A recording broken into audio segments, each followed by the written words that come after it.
بسم الله الرحمن الرحيم إن في خلق السماوات والأرض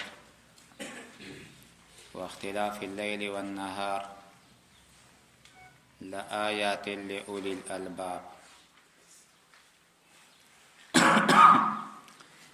مناسبت د دې رکوع د مخکې رکوع سره مخکې رکوع کې الله پاک جل جلاله د هغو يهودو چې هغوی به بهانه کولې او په انبیاء باندې ایمان نه راوړلو بلکې انبیاء علیهم الصلاة والسلام به قتل کولو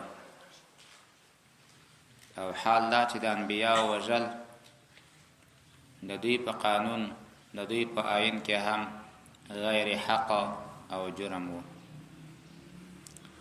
سره د هغې نه چې کوم کتاب دوی ته ورکړل شوی و چې تورات او انجیل و په هغې کې هم دوی ته د انبیاء د قتل د انبیاء د ضرر نه منع راغلی وه. خو بیا هم کعب بن اشرف او یا د هغه ورونه زامن یا د هغه وروستني د وخت بچیان علماو ته به ضرر او نقصان رسولو.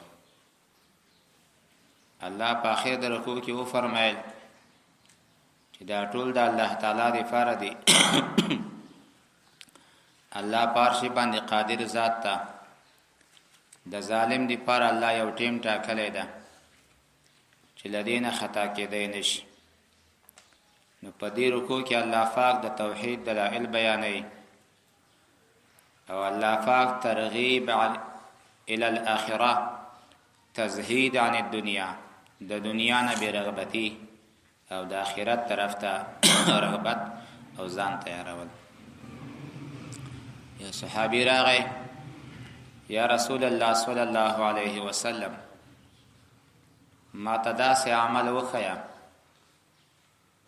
چې ما سره خلق هم محبت وساتي او الله هم را سره محبت وکوي. حضرت رسول الله صلی الله علیه وسلم ورته فرمایل ازهد فی الدنیا یحبک الله. دنیا سره رغبت کټ کا د دنیا سره زیاته مینا مکوا الله پاک جل جلاله با تا سره مینا وکوي. وزهد فيما عند الناس يحبك الناس.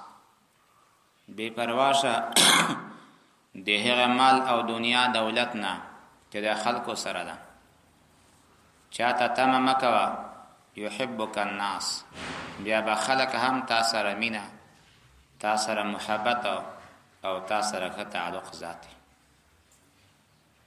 دویم غرض دا چې ته د الله دوست جوړ شه. د الله دوست په ذکر باندې راځي د الله دوست په اطاعت باندې راځي. چې کله ته د الله دوست جوړ شوې بیا به هر شی د ستا دپاره دوست وي هر شی به د تا دپاره حامی و تابع وي. او چې هر کله ته د الله پاک جل جلاله اسباب قربت اسباب اطاعت هغه په ځان کې نه راولې بیا د نور مخلوق نه هم ته ګیله مه کوه. الله فرمایي د پیدایش د اسمانو او ځمکو ته وګوره. مخکې وجهه تېره شوې ده اسمانونه جمع راغلل او ځمکه مفرد راغله. یا خو ځکه چې اسمانونه مختلف دي په اعتبار د اجزای ترکیبیو سره څوک د سپینو زرو څوک د سرو زرو. او دویمه وجهه ده چې مابین د اسمانونو کې یو فاصله موجوده ده 500 کاله مثل یا کم او زیات على اختلاف الروایات وعلى اختلاف سیر السائرین. بخلاف الارض زمکه یو نوع ده ټول په وسته ده یو طبقه مونږ تاسو ته ښکاره کیږي. د اسمان پیدایش ته وګوره د زمکه پیدایش ته وګوره. واختلاف الليل والنهار د شپې د ورځې تلو راتلو ته وګوره. شپه لاړه شي ورځ راشي ورځ لاړه شي شپه راشي. کله شپه اوږده ورځ لنډه کله ورځ اوږده شپه لنډه. نو په دې کې لوی آیات دي د خاوندانو د عقل لپاره. یو صحابي راځي ماخستان سملی اسمان طرف ته ګوري، یا الله څه عجیب مخلوق دی پیدا کړی، خدای دا خو عبس نه ده، خامخا د تاسو د پاره یو ذات شته، یو خالق شته، یو مربی شته. فغفر له بذلک، په همدغه وړي کې فکر باندې الله پاک دغه انسان ته بخنه وکړه. الله فرمایي دغه اولی الالباب خاوندان د عقل څوک دي؟ دنیا کې مونږ تاسو خيار هغه چاته وایو چې چالاک او بیدار وي، خیر که حرام خور ویم پروا نه کوي، خیر که قسم خور ویم پروا نه کوي، خیر که فاسق وي هم پروا نه کوي. لیکن د اسلام له نظره دا سړی بی عقل ده چې خپل ځان ته نه هیر ده، د خپل ورثو دی پر عمل دی رہی. او خيار سړی خاوند دی عقل سړی الذين يذكرون الله. قال رسول الله صلى الله عليه وسلم الكيس من دان نفسه وعمل لما بعد الموت. او خيار دانا زیرک بیدار سړی هغه څوک ده چې د خپل ځان سره حساب کوي چې ما نن ورځ تیره کړه، ما ثواب ډیر شو که ما ګناه.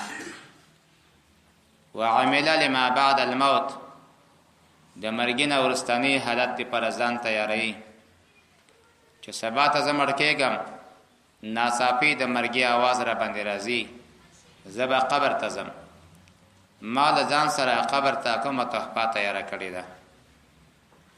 نو هغه کسان چې د الله ذکر کوي، الکیس من دان نفسه وعمل لما بعد الموت،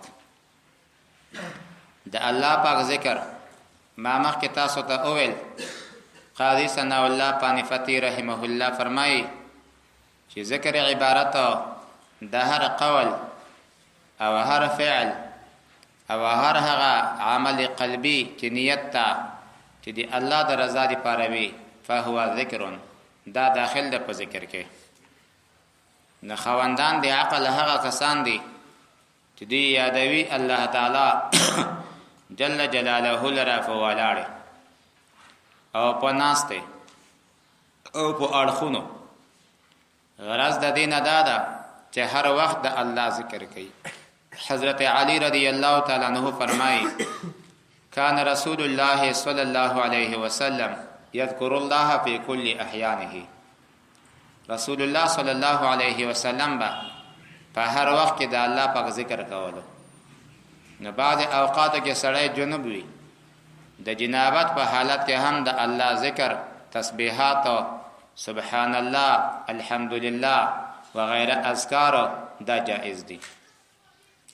همداشان د حیضې لپاره کومه زنانه میاشتنی مرض والا وي، د هغې لپاره اذکار یادول، تسبیحات دا جائز دي.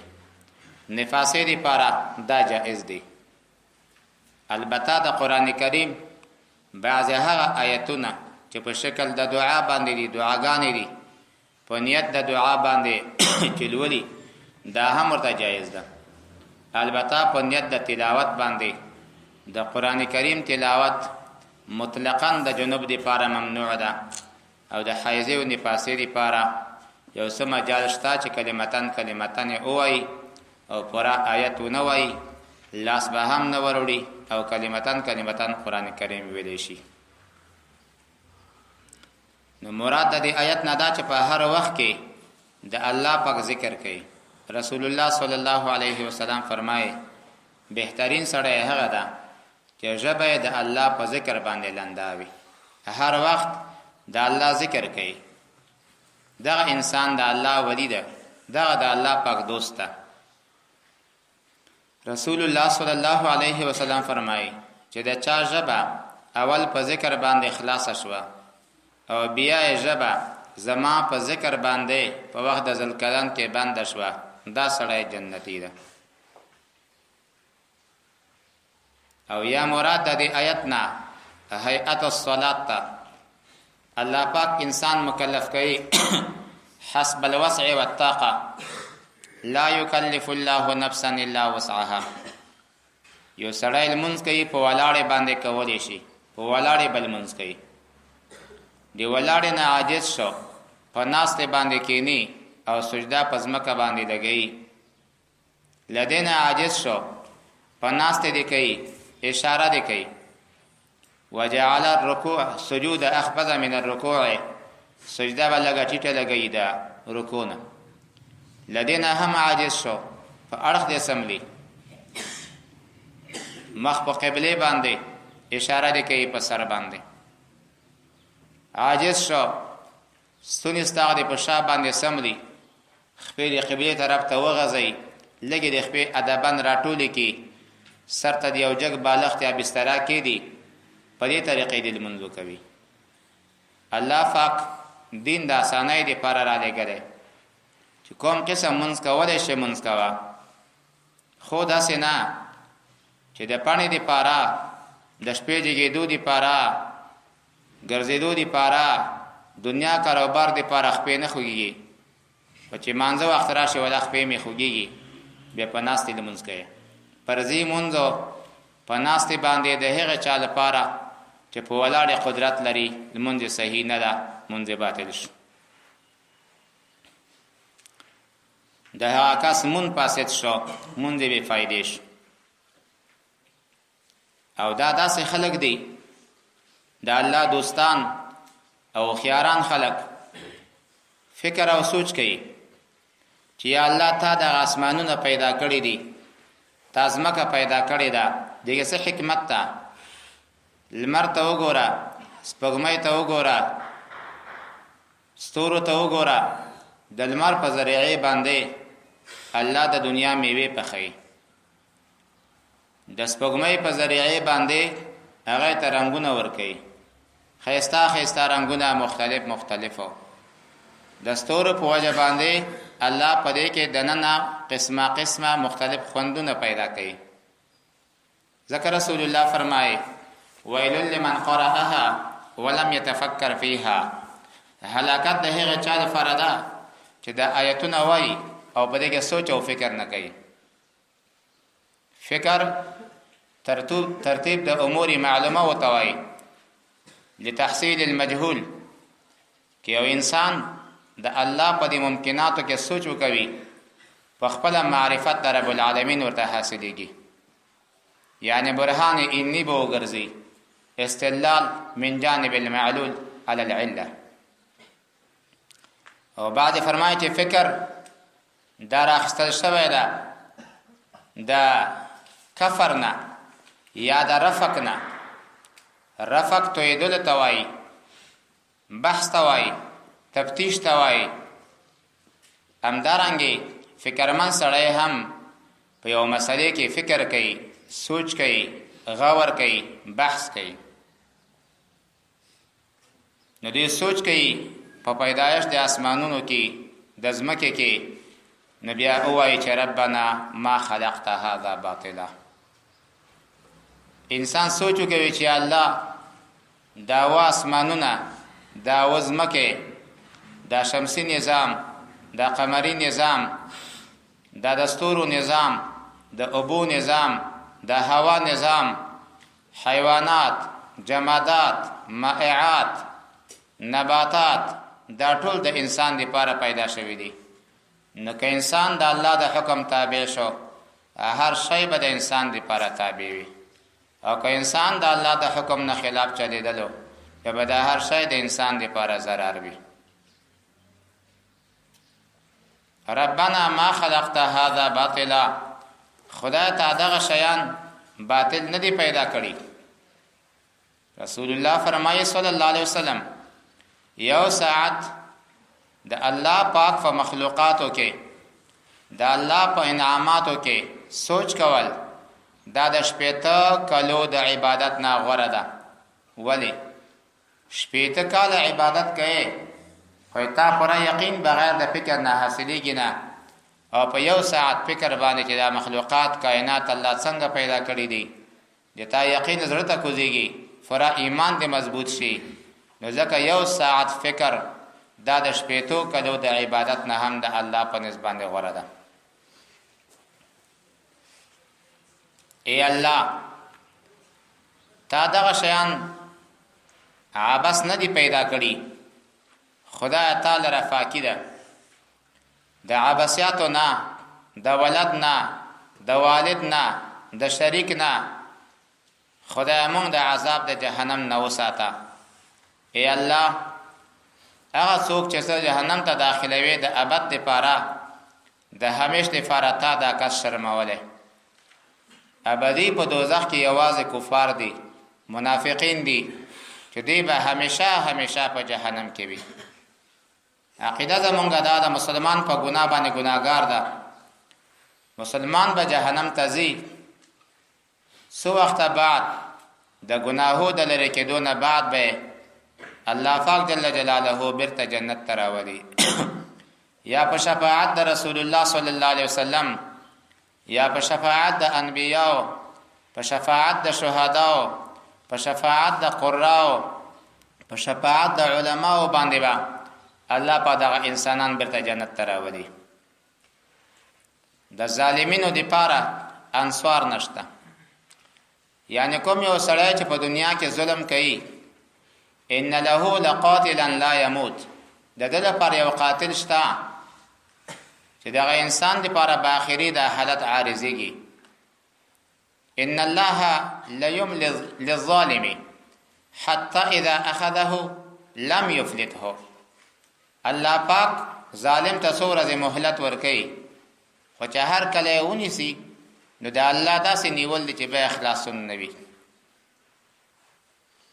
د ظالم عمر لنډ وي. مسلمان باید د ظالم سره مشابهت ونه کړي. مسلمان باید د ظالم سره په لارې باندې لاړ نشي. مسلمان باید د ظالم سره ملګرتیا ونه کوي. ای الله مونږ یو आवाज کوونکی اورو چې هغه आवाज کوي د ایمان. مراد د دې منادی نه څوک ده؟ یا هم مراد د منادی نه حضرت رسول الله صلی الله علیه وسلم ده. هغه به خلکو ته فرمایل او خلکو اوایي چې لا اله الا الله محمد رسول الله. یا مراد د منادی نه قران کریم ده. قران کریم خلق را بولی دی خبره ته چې خلکو قولوا لا اله الا الله تفلحوا، او خلقو دا لا اله الا الله اوای تاسو به کامیاب شئ. یا مراد د منادینا اهل الله خلق دی. اهل الله څوک دی؟ اهل القرآن، هغه کسان چې قران کریم وایي، قران باندې عمل کوي، دا اهل الله دی. اهل الله د هر منبر او هر محراب نه आवाज کوي او خلق اوایي چې لا اله الا الله محمد رسول الله. نو مونږ ته منادي आवाज کوي چې خپل رب باندې ایمان راوړې. اے الله مونږ ایمان راوړې، زمونږ ګناهونه معاف کړي او مونږ د نیکانو سره یو ځای وفات کړي. اے الله مونږ ته هغه سره کې چې تا په ژبه د پیغمبرانو مونږ سره وعده کړې ده او په ورځ د قیامت کې مونږ شرموا ما. خدا ته خو وعده خلاف ذات نه. الله پاک د دې خلکو دعا قبول کړه. الله فرمایي چې زه هیڅ کله هم د یو عمل کوونکی عمل ضایع کوم نه. کدا عمل کامل عمل وي دا کدا عمل ناقص عمل وي، کدا عامل نروي، کدا عامل اخذوي، د هیڅ عمل هم ضایع کوم نه. بعض تاسو له جنس د بعض نور نه. الله پاک ته عمل معتبر ده. ان الله لا ينظر الى صوركم واجسادكم. الله د تاسو خزتوب نرتوب ته، الله د تاسو صورتونو ته، الله د تاسو جسدونو ته نه ګوري، ولکن ينظر الى قلوبكم واعمالكم. الله د تاسو زړه ته ګوري، الله پاک د تاسو اعمال ته ګوري. ان اکرمکم عند الله اتقاکم. پتاسو ټول کې خو پرهیزګار انسان الله ته مقرب انسان هغه د چې پرهیزګار وي. پرهیزګار هغه چاته وایي، متقی هغه چاته وایي چې د حرامو نه ځان بچ کړي، په خالی کثرت الصلوات باندې یا په ډېرو لمونځونو باندې یا په ډېرو نفلونو باندې د چا نه به ضرر نشي جوړېدی.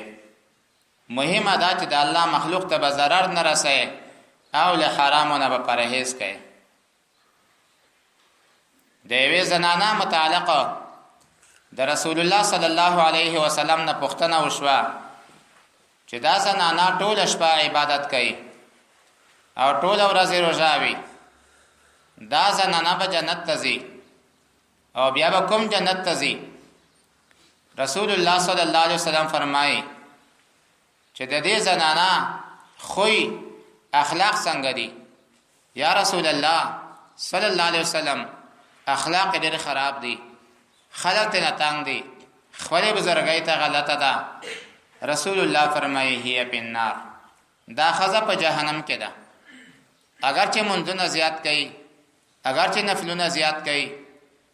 د بلې ښځې متعلقه پوښتنه وشوه یا رسول الله دا یوه ښځه ده 5 وخت لمونځ کوي فقط، خپله میاشتنۍ روژه نیسي فقط، زیات نه کوي. وایي د دې سره خلک څنګه دي؟ د دې اخلاق څنګه ده؟ صحابه کرام عرض کوي یا رسول الله بهترین اخلاق لري او هر څوک وایي چې خدای دا ښځه له موږ د مخې نه لرې نه کړي، دا یوه بهترینه زنانه ده، د ټول کلي مور ده، د ټول کلي عزت او شرافت ده. رسول الله فرمایي صلی الله علیه وسلم هي فی الجنه، دا ښځه جنت ته ځي چې د دې اخلاق صحیح دي. رسول الله صلی الله علیه وسلم فرمایي دوا عملونه الله ته زیات محبوب دي، دوا عملونه الله ته زیات مبغوض دي.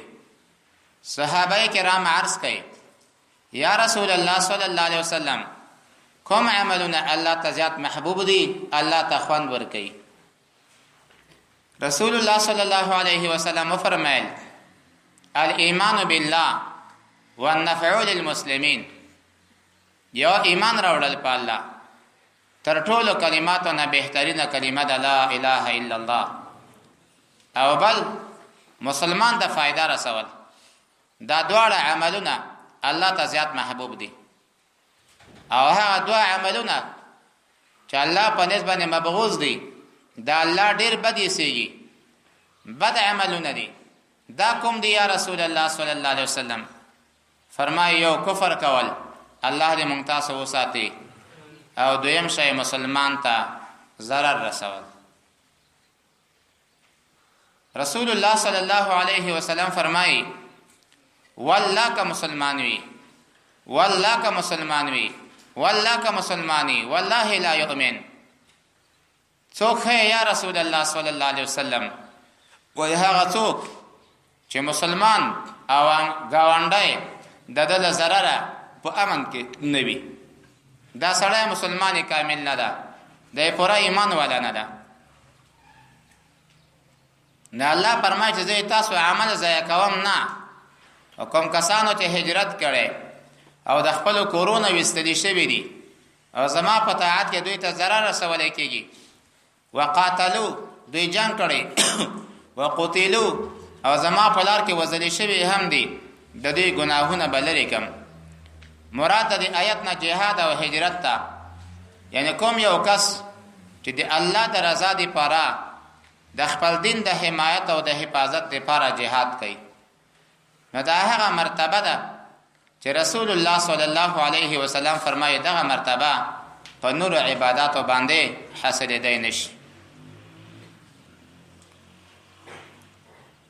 الله فرمایي موږ به دا جنتو ته داخل کو چې لاندې د هغې نه ویلې بهیږي.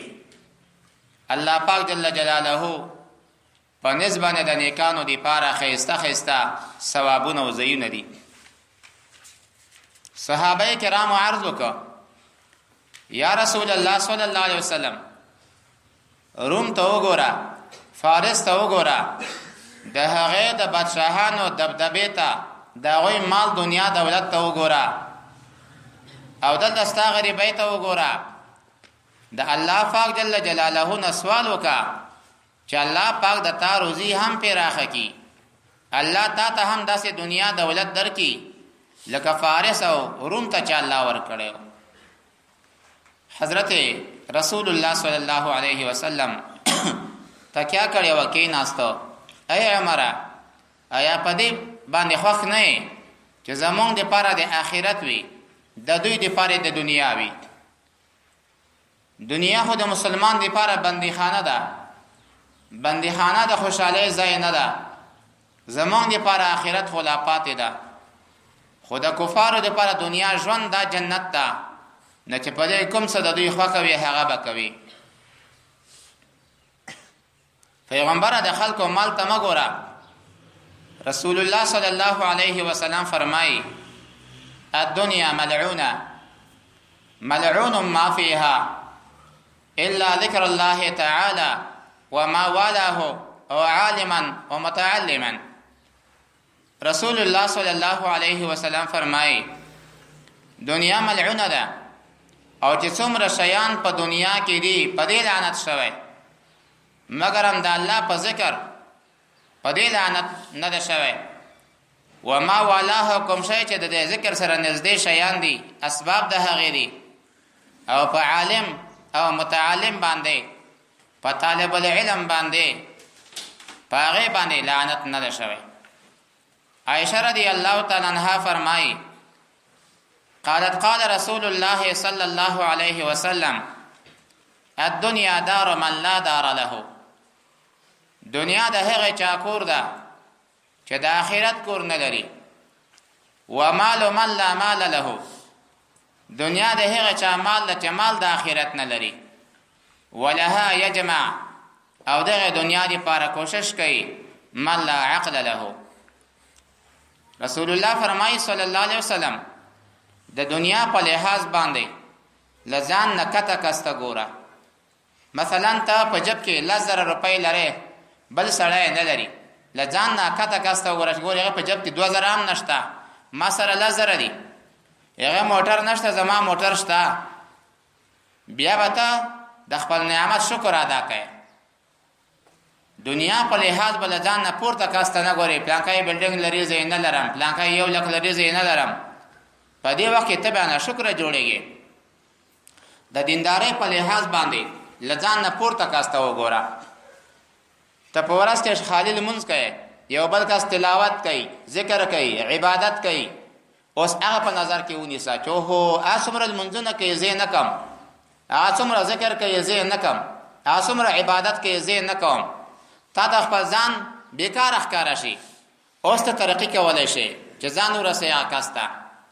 په دین کې با لزان لاندې کاسته نه ګوري، پلانکای مون نه کوي زمون زم کوم، پلانکای زکات نه ور کوي زه زکات هم ور کوم. په دې وخت د خپل ځان ته لوی ښکارا کیږي، عبادت درنه باطلېږي، خرابېږي. نو ذکر رسول الله فرمایي صلی الله علیه وسلم د دنیا په لحاظ باندې د ځان نه لاندې کاسته ګوره، د دین او د عبادت په لحاظ باندې لزان نه پورته کاسته ګوره. الله فرمایي د دنیا ژوند د کفارو تقلب، د کفارو سرمایه، د کفارو بادشاہي د تا غلط نکي. دا د دنیا یو څوره د ژوند ده، تیر بشي. لیکن کسان چې د الله نه یریږي د هغوی لپاره جنتونه دي، لاندې د هغې نه به ویلې بهیږي، 4 ویلې په جنت کې بهیږي، من غیر اخدود. په جنت کې به لختي نه وي، په خپله د لختیو په شکل باندې به دا ویلې بهیږي. او چې کوم ځای ته غواړي یفجرونها تفجیرا، چې کوم ځای ته غواړي همغه طرف ته به دغه اوبه که ګبین وي، که اوبه وي، که شرابي، که شودي وي، اتا خواته به درځي. ولې د دنیا ژوند د خپل نفس په خلاف کې تیر شو، د آخرت پر رضا کې تیر شو. د جنت زندگی به د ستا د خواهشاتو مطابق وي. صحابي راغی یا رسول الله صلی الله علیه وسلم په جنت کې بچیان شته؟ وای او چې ته وایې زما د بچی پیدا شي په 1 ساعت کې سمدستي به لوی هم وي، ورته ګوره کنه. یا رسول الله صلی الله علیه وسلم په جنت کې وخان شته؟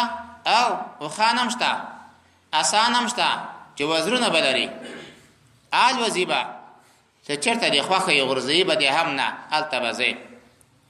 په جنت کې الله هغه نعمتونه تیار کړي دي ما لا عین رأت چې نه د چا سترګو لیدلې دي، ولا اذن سمعت نه د چا غوږو هغه اوصاف اورېدلې دي، ولا خطر علی قلب بشر او نه د انسان په زړه باندې تیر شوی ده. دا د الله یو مېلمستیا ده. نو کوم مېلمستیا چې الله مونږ ته کړې ده دا د نیکانو لپاره ډېر غوره ده د دنیا د لهو لعب، د دنیا د څو ورځو عیشونو نه. الله فرمایي بعضې د اهل کتابونه هم ایمان راوړي په الله باندې او چې کوم په تاسو باندې نازل شوی. 40 کسان راغلل د نصاراونه، هغه کسان په ایمان مشرف شول. الله پاک د هغوی زیری رسول الله صلی الله علیه وسلم ته ورکوي. او یا عبد الله ابن سلام رضی الله تعالی عنه چې مسلمان شو، کورنۍ مسلمان شو، الله فرمایي بعض اهل کتاب ایمان ولدي. او یا مراد د دینه اصحما بادشاہ چې دا د حبشو بادشاہ په حبشو کې پر رسول الله صلی الله علیه وسلم باندې ایمان راوړلو، خو چې هر کله دغه وفات شو د رسول الله سره ملاقات ونه شو. چې کله وفات شو رسول الله صلی الله علیه وسلم مدینه منوره کې و، په دغه اصحما باندې غایبی جنازه کړې ده. مسأله خو زموږ مذهب کې دا ده چې غائبانه جنازه چې مړی نه وي حاضر جنازه صحیح نه ده.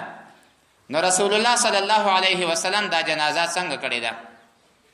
مړی حاضر نه و. یو جواب دا چې دا خصوصیت د رسول الله صلی الله علیه وسلم و، د امت لپاره دا خاصیت نشته، خو د رسول الله لپاره دا و. دویم دا مړی حاضر و. څنګه حاضر و؟ چې دا منځ کې د مدینې منورې نه ان تر حبشو څومره پردې وې، غرونه و، بنګلې وې، الله دا ټول لرې کړل او الله په سترګو د رسول الله کې قوت پیدا کو. هغه مړی ته قتل او جنازې لمونځ پې وکړو. دریم روایت دا ده حضرت جبرائیل علیه السلام د دغه حبشي تکتور بادشاه جنازه راواخیسته، مدینې منورې ته یې راوړه، رسول الله ته جنازې لمونځ پې وکړو، د هغې نه وروسته بېرته نقل کړه. دا معجزه وه د رسول الله صلی الله علیه وسلم. وګورئ تور حبشي و، خو چې هر کله په اسلام باندې مشرف سو رسول الله صلی الله علیه وسلم په هغه د جنازې لمونځ په مدینه منوره کې کوي. نه بعضې اهل کتاب ایمان راوړي په الله تعالی باندې او په هغه کتاب چې تاسو ته نازل شوی یا دوی ته مخکینی نازل شوی ده، دوی یریدونکي دي د الله پاک نه. ښه صفت د مسلمان دا ده چې د الله پاک نه ویریږي. ایمان سره ووایو که موږ د الله نه ویریږو بیا به چېرته مال حرام راواخلو، چېرته به غلا وکړو، چېرته به رشوت واخلو، چېرته به سود وخورو، چېرته پردي مال باندې ناحقه دعوې وکړو، خو نه کوو. خو دلته موږ د الله نه یریږو نه، خالي د ایمان ټکی را پکې شته چې مسلمان یم. هر سړی خپل حق نه پېژني، زما حق ده او دا مې حق نه ده، خو به دعوه کوو که ګټه نه وه تاوان خو هسې هم نشته. الله فرمایي دا یریدونکي وي د الله تعالی نه، د الله په آیتونو باندې پیسې نه اخلي. دا معنا چې د الله په آیاتو کې تغییرات راولي، لکه څنګه چې یهودو راوستل او د هغې مقابل کې د خپل سفله او د خپل عوامو نه پیسې اخیستلې. الله فرمایي د دوی لپاره اجر ده په نزد الله تعالی باندې. خدای پاک د ټول عالم سره ډېر تیز حساب کوونکی ده.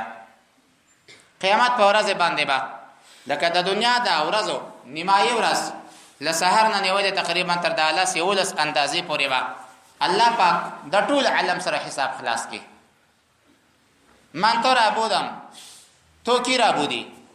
و انسان زه خود تاوم دنیا کې مې ژوند، عمر، ځواني، اندامونه، سترګې، غوږونه، نعمتونه، بچیان، مال، دنیا، دولت، لمر، سپوږمۍ، بحر بر د ستا په خدمت کې و، تاسو وکړل. بس سعادت والا انسان هغه ده چې هغې ورځې لپاره یو څه تیاری نیولی وي. ایماندارو خلکو یا ایها الذین آمنو اصبروا، صبر وکوئ. که مصیبت در تراغه په دې باندې صبر وکا. په دا مصیبت باندې صبر کول الله پاک د تا رسون کې د اوچتو مراتب وتا. خدا صبر په اول حالت کې چې غلطات او مصیبت پیښ شو نو اوایا انا لله و انا الیه راجعون. په دې باندې جزع او فزع مکوا د تعالی پر د دې اجر لیکل شي. ام سلمہ رضی الله تعالی عنها فرمایي وای ما د رسول الله نه دا ټکی اوریدل یو چې چاته غم او مصیبت پیښ شي دی انا لله اوایو الله پاک به دا غینه بهتر عوض ورکړي. وای چې کله ابو سلمہ زما خاوند وفات شو زه کونډه شوم ما دا کلمه اویل چې انا لله و انا الیه راجعون. په ځان سره سوچ کوم چې زما د خاوند پسې به څوک ورسیږي چې دغه نه بهتر الله پاک ما ته راکړي. وای دا انا لله برکاتو چې زما نکاح د محمد رسول الله صلی الله علیه وسلم سره وشو.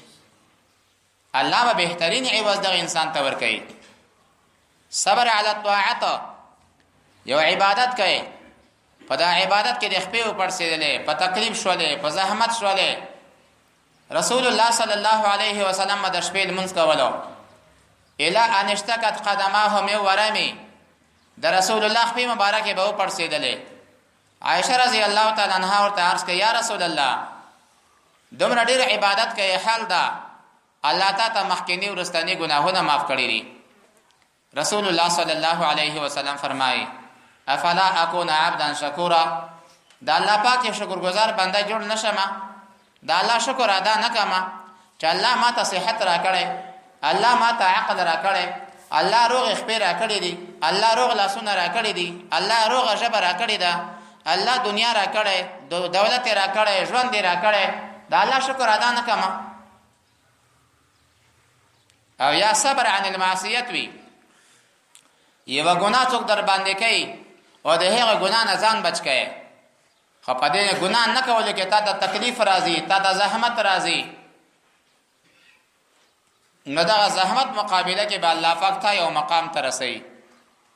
وصابرو او تاسو ځانونه مضبوط کړئ صبر وکوي علی شدائد الجهاد د اسلام د کفر مقابله وي په مسلمانانو باندې د هر اخوانه حالات ګرميږي مسلمان د تکلیف او زحمت راځي. وصابرو خیر تاسو زونه مضبوط کړئ صبر نه استقامت نه کار واخلئ. مخکې آیاتو کې راغله چې مسلمان سره الله پاک په دوه ټکو نصرت کوي یو صبر استقامت او دویم دا شرط چې دی الله نه ویریږي او د کفار سره تعلقات و نساتي. په دې دوه شیانو الله نصرت د مسلمان کوي. ورابطو یو معنا دا ده چې تاسو خپل څنګهونه مضبوط کړئ همیشه د پر خپل سیمه د اسلام سیمه دا وساته چې کفار د ستا په سیمه باندې اته په سرحد باندې روان وړي. رسول الله صلی الله علیه وسلم فرمایي چې کله انسان وفات شي د هغه د ټول عملونو دفتر بند شي خو بغیر د درو شیانو نه یو صدقه جاریه. صدقه جاریه لکه دا کتاب چاته واخلي قلم چاته واخلي جماعت جوړ کی مدرسه جوړه کی سرک فل او به جوړ چاته وباسي کوی وباسي کتاب چاته واخلي قران چاته واخلي دغه شیان صدقه جاریه ده. اولاد صالح نیک صالح اولاد صدقه جاریه ده او علم نافعه څه چاته د ویلې دي ورسته د هغه شاګردان خلکو توای. او سلورم شیدا چې کوم یو کس من مات مرابطا فی سبیل الله یجری له من عمله کوم انسان چې د الله په لار کې په سرحد کې وفات شي په سنگر کې وفات شي د خپل دین د خپل اسلام د ساتنې په غرض باندې د خپل اعلا د کلمت الله په خاطر باندې د عمل امداس روان وي فانه ينمي له الى يوم القيامه تر قیامت به د عمل بندګي نور روان وي. ورابطو رباط رسول الله فرمایي صلی الله علیه وسلم رباط یومین فی سبیل الله یورز چوکۍ ساتل یورز سرحد ساتل د اسلام دا غره ده من عبادت 60 سنه د شپېتو کلو د عبادت نه یو ورځ رباط یوم فی سبیل الله. مخکې تاسو حدیث اویل لغدوه او روحه فی سبیل الله، یو سبا ټیم کې وتل تر غرمې پورې یا بیګا ټیم کې وتل د اسلام سرحد ساتل، د اسلام په لار کې د جهاد په غرض باندې وتل، دا د تمام دنیا او د ټول ماپیهانه د الله په نسبانه غوړه ده. ورابطو رسول الله صلی الله علیه وسلم فرمایي رباط فی سبیل الله، منځ کول، انتظار الصلاة بعد الصلاة، فذلکم الرباط فذلکم الرباط. تاسو دا یو نه خیم کوم شیان چې ګناهونه معاف کوي، ولنه یا رسول الله مونږ ته وخیا. وی فرمایل اسباغ الوضوء علی المکاره، په داسې حالت کې اودس کول چې اوبه په تا باندې بدې لګېږي، ژمي موسم ده اوبه سړې دي، خو بیا هم اودس کوي، نو چې دا هر څاڅکی ته استعمالی ستا د وجود نه الله ګناهونه لرې کوي. دویم شی او قدمونه اخیستل جماعتونو ته، چې د جماعت ته ځې قدم را اخلې، په دې هر قدم باندې ستا یو ګناه معاف شي، تا ته یوه نیکي ولیکلی شي. له دې وجې نه مسجد نبوي صلی الله علیه وسلم شاوخوا خالی شو، یو دو کل یو قصد وکړه چې موږ به د خپل کورونه مسجد نبوي ته نږدې راوړو. رسول الله ترنه خبر شو، وای تاسو داسې اراده کړې چې موږ به د خپل کورونه جماعت ته نږدې کوئ، او وای نه مې نږدې کوئ، دیارکم تکتب آثارکم، خپل کورونه د جماعت نه لرې کوئ، چې څومره تاسو لرې وئ هغومره به تاسو ثواب ډېر وي، چې څومره تاسو قدمونه زیات شي هغومره به تاسو ثوابونه زیاتېږي. اسلافو متعلق راځي چې اسلافو حضراتو به جماعت ته تلل، واړه واړه قدمونه به اخیستل، ولې په هر قدم باندې نیکي زیاتېږي، منډې به یې نه ویلې، ګامونه به یې نه اچول، په استراحت او په دعا به د الله ذکر او جماعت ته حاضر شو. دریم شی انتظار الصلاة بعد الصلاة، مونځ شوی ده بل مانځه ته انتظار کوي، فذلکم الرباط فذلکم الرباط فذلکم الرباط.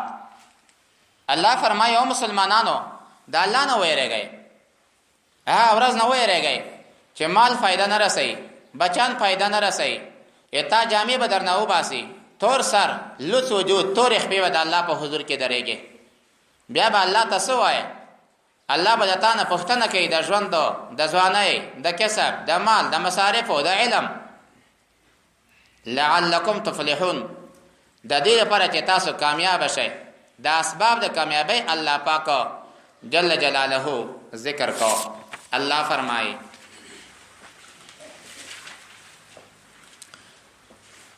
ان فی خلق السماوات، یقینا پیدایش د اسمانونو کې، والارض د ځمکې کې، واختلاف اللیل والنهار، په اختلاف د شپو د ورځو کې، لکه د حمل پاول باندې اعتدال ربیعي وي، شپه ورځ برابر وي، د سرطان پاول باندې انقلاب صیفي وي، نهایت ورځ لویه شپه وړه، د میزان پاول تاریخ باندې شپه ورځ بیا برابره اعتدال خریفي، د جدي پاول تاریخ باندې بیا شپه ډېره لویه ورځ وړه انقلاب شتوي. واختلاف اللیل والنهار، اختلاف د شپې او د ورځې لآیات لأولی الالباب، په دې کې نشانې دي، دلایل دي خاوندانو د عقل دپاره. خاوندان د عقل څوک دي؟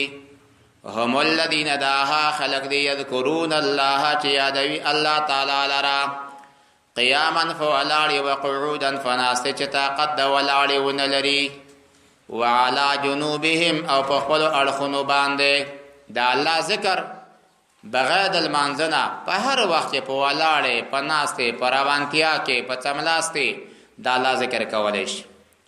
ويتفکرون و سوچ کوي فی خلق السماوات والارض، پیدایش د اسمانو د ځمکو کې، فیقولون نو وای ربنا ای زمونږ رب ما خلقت هذا باطلا، تا دغه شیان عبث نه دي پیدا کړي، سبحانک پاکي د تعالی را د عبثیاتونه، فقنا عذاب النار مونږ ساته له عذاب د جهنم نه. ربنا ای زمونږ رب انک بشکت من تدخل النار، چې څوک ته داخلوي جهنم ته د ابد دفاره، همیشه دفاره، فقد اخذیته تا دا کس شرم ولیدا وما للظالمین نشتا ظالمانو دی پارا من انصار مددگار نشتا مرسته کوونکی نشتا چې د الله د عذاب نه اخلاص کی. ربنا ای زمونږ ربا اننا سمعنا مونږ اورو منادیا یو आवाज کوونکی یا هو پیغمبر علیه الصلاۃ والسلام دا یا قران کریم دا یا علما دی ینادی आवाज کوي د ایمان د ایمان دی پارا د توحید دی پارا په دې خبره باندې ان امنو بربکم چې ایمان راوړې په خپل رب باندې فآمنا مونږ ایمان راوړلو. ربنا ای زمونږ رب فاغفر لنا مونږ ته بخنه وکا ذنوبنا زمونږ ګناهونه لوی لوی وکفر عنا او لری کا زمونږ محو کا زمونږ سیئاتنا واړه ګناهونه وتوفنا مونږ وفات کا زمونږ روحونه واخلا مع الابرار اغا ټولی د نیکانو کې دغه سره یو ځای کا.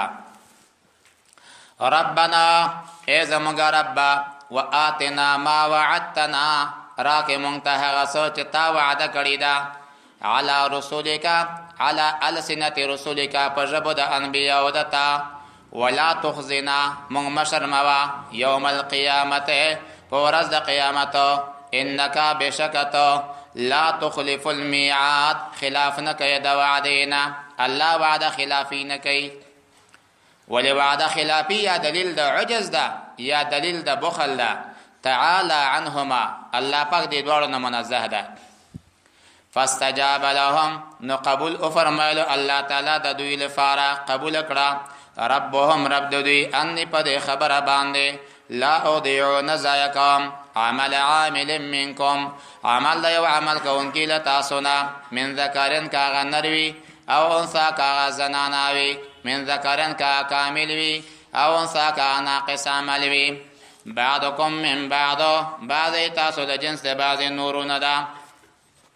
فالذين خلق هاجروا چې هجرت کړي واخرجوا من ديارهم وستل شوی دی له خپل کورونا واوذوا في سبيلي او دوی ته ضرر رسول شوی زما په لار کې زما په طاعت کې وقاتلوا او دوی جنگ کړي د کفارو سره وقتلوا دوی وزل شوی شهیدان شوی دي لو کفرن خامخابل رکم عنهم لدینا سیئاتهم د دوی گناهونه ولا ادخلنهم خامخاب داخل وما جنات جنتون تا تجری بهیږي با من تحتها الانهار لاندې د باغچو د جنتونو نه الانهار ویلې به وهیږي ثوابا من عند الله ثوابو ثوابا من عند الله دوی ته جزا ورکړی شوه بدلا ورکړی شوه ثوابا من عند الله اجر لطرف د الله تعالی نه والله الله پاک عنده پنزد حسن الثواب خیسته ثواب خیسته اجر ده د عاملونو دی پاره.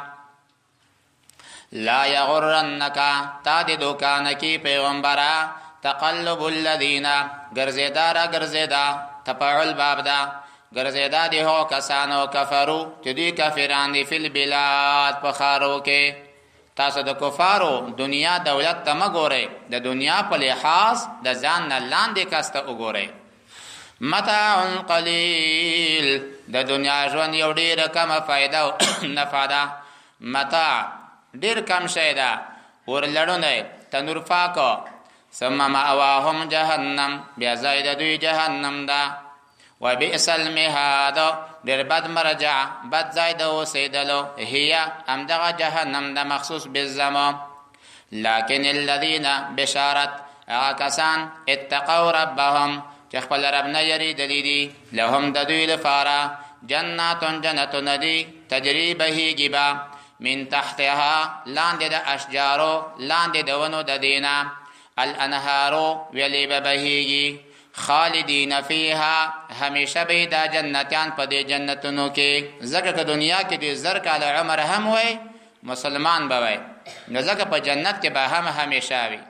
کافر په دوزخ کې ځکه همیشه وي کله زره کاله ژوندی هم وي کافر به وي نزلا من عند الله تیار شوی د میلمستیا له طرفه د الله تعالی نه وما هغه نعمتونه عند الله چې په نزد الله تعالی باندې دي خیر للابرار دا ډېر زیات غوره ده د نیکانو دپاره وان من اهل الكتاب یقینا بعض د اهل کتابونه لمن خامخا داسې کسان دي یؤمن بالله چې ایمان راوړي په الله تعالی باندې لکه هغه نسوارا چې راغلل څلوېښت کسان یا عبدالله بن سلام یا هغه اصحما حبشي بادشاه نجاشي وما انزل الیکم او قرآن چې نازل شوی دی تاسو ته وما هغه کتاب انزل الیهم چې دوی ته نازل شوی چې تورات او انجیل دی خاشعین لله خاص د الله نه یریدونکي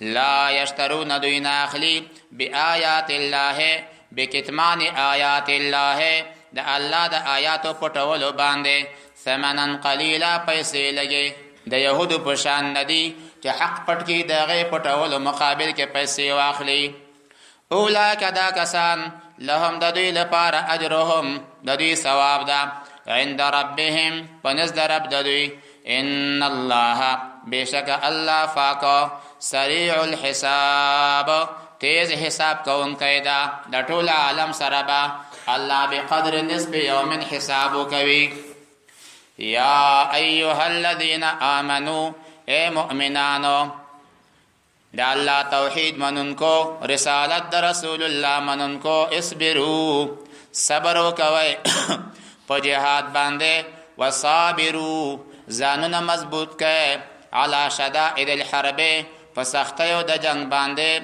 ورابطو او تاسو رباط په سبیل الله سنگرونه د اسلام مضبوط کړئ یا تاسو المنځونه وکوي اقامت د المنځونو انتظار د المنځونو وکوي واتقوا الله د الله پاک جل جلاله نو ويریږئ که تنها وئ که په اجتماعي حالت کې وئ که د شپې وي که د ورځې وي که عالم وي که طالب وي که امي وي که انجینر وي که ډاکټر وي واتقوا الله د الله نه ویریږئ و خلکو حرام مخورئ د الله نه ویریږئ د الله عبادت وکوئ د الله نه ویریږئ راتلونکی مرګی دپاره ځان تیار کړئ د څه دپاره لعلکم لپاره د دې چې تاسو تفلحون کامیاب شئ نو مسلمان کامیاب ده او هغه څوک چې د الله حکم مني کامیاب ده لکه مسلمان دا کلمه وایي چې لا اله الا الله لا اله الا الله لا اله الا الله لا اله الا الله لا اله الا الله لا اله الا